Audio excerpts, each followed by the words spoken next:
तो मिस्टर रेहान अब देखिए,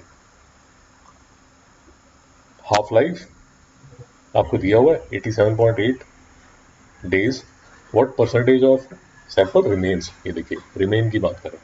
अब जैसे हमने डिटेल में ये सब ज्ञानबाजी ए में की है, वो अगर आप मेरी बात समझ रहे हैं, सेम ही चीज़ यहाँ चल रही है। बेटा समझ आ रहा? यस। तो हमने, ये हमारे पास फॉर्मूला था N T is equal to N naught e raise to power minus lambda T.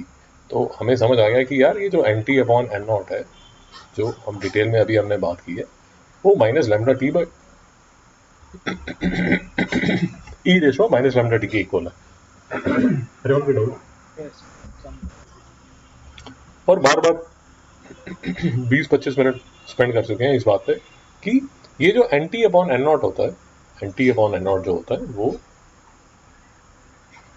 N T upon N naught जो होता है वो रहता है फ्रैक्शन जो कि रिमेनिंग है, मतलब जो रह गया।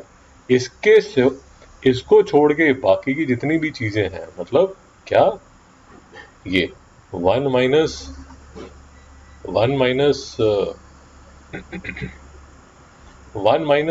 N T upon N naught जो है, ये जो है ये डिके कर चुका है। रेहान का डाउट? No doubt. तो अगर कोई डाउट नहीं है तो इस क्वेश्चन को अगर आप फिर से देखेंगे तो आपको अब ये क्वेश्चन बड़ा ऑब्वियस नजर आएगा। क्यों ऑब्वियस नजर आएगा? देखिए, हाफ लाइफ पूछ रहा है आपसे, हाफ लाइफ दिया हुआ है उसने 87.8।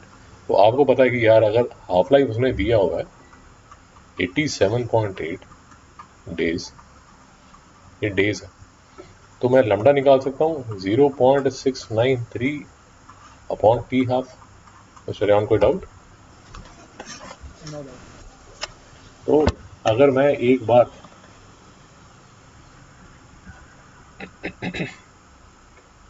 लैम्डा की वैल्यू निकाल लेता हूँ, दूसरा जो टाइम दिया हुआ है, कितने टाइम की बात कर रहा है वो, टाइम कर रहा है 180 डेज की बात कर रहा है।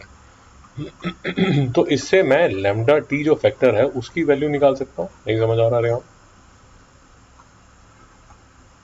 समझा।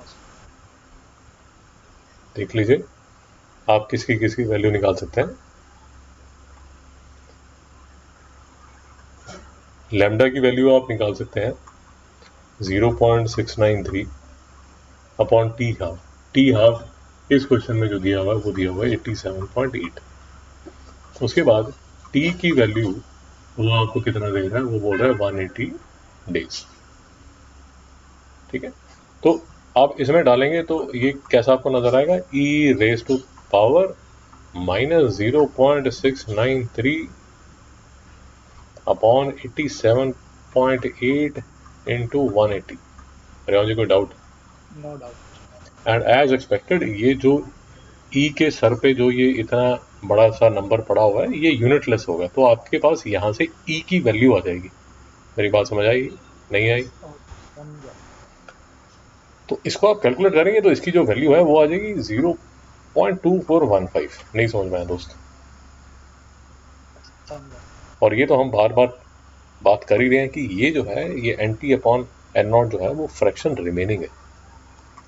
तो फ्रैक्शन रिमेनिंग जो है वो किसके इक्वल होगा, 0.2415।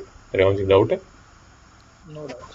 और अगर फ्रैक्शन रिमेनिंग 0.2415 है, तो अगर परसेंट रिमेनिंग आपसे पूछा जाए तो ऑब्वियस है कि वो 24.15% होगा। रेवान जी कंफ्यूजन आ गई? नो समझा। देखिए ये हमारा टी हाफ का फॉर्मूला, देखिए ये आपको नोट्स में नजर आ जाएगा सर, ये टी हाफ का फॉर्मूला है 0.693 अपॉन लैम्डा। और हमने जो अभी जो फॉर्मूला यूज किया वो ये वाला फॉर्मूला यूज किया, N T is equal to N naught e raise to power minus lambda T, ये वाला फॉर्मूला यूज किया। और जो आपको सॉल्यूशन मिलेगा सर, सॉल्यूशन मिलेगा ये सामने आपको दिख रहा यस। है। तो ये आपको सॉल्यूशन मिलेगा, ये आपने ई की वैल्यू निकाल ली, ये ई रेस पावर जो मैं आपको बता रहा था माइनस लैम्डा टी, उसकी वैल्यू निकाल ली, उसको आप कैलकुलेट करेंगे तो वो आ जाएगा ये 0.2415, और इसको इंटू 100 करेंगे तो 24.15 हो जाएगा। ये सिंपल है यार, जैसे अगर लास्ट क्वेश्चन में हमने 6/10 जो है वो फ्रैक्शन किया था, अगर ये फ्रैक्शन है तो 6/10 इंटू 100 करेंगे तो 60% आ जाएगा। क्या मुझे कोई डाउट है? No doubt, sir. No doubt.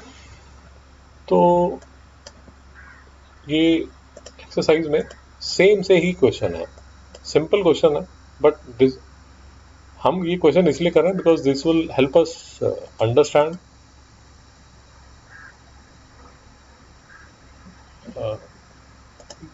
जो सिंबल्स हैं उसकी हमें क्लियर अंडरस्टैंडिंग हो जाती है। तो जो हमारे फिजिक्स में 12th क्लास के जो डिफिकल्ट क्वेश्चंस हैं उसमें फिर कोई आपको ज़्यादा तकलीफ नहीं आएगी, डायरेक्टली उनको करने की कोशिश करेंगे तो तकलीफ में आएंगे। राम जी समझा? Yes, sir. ओके।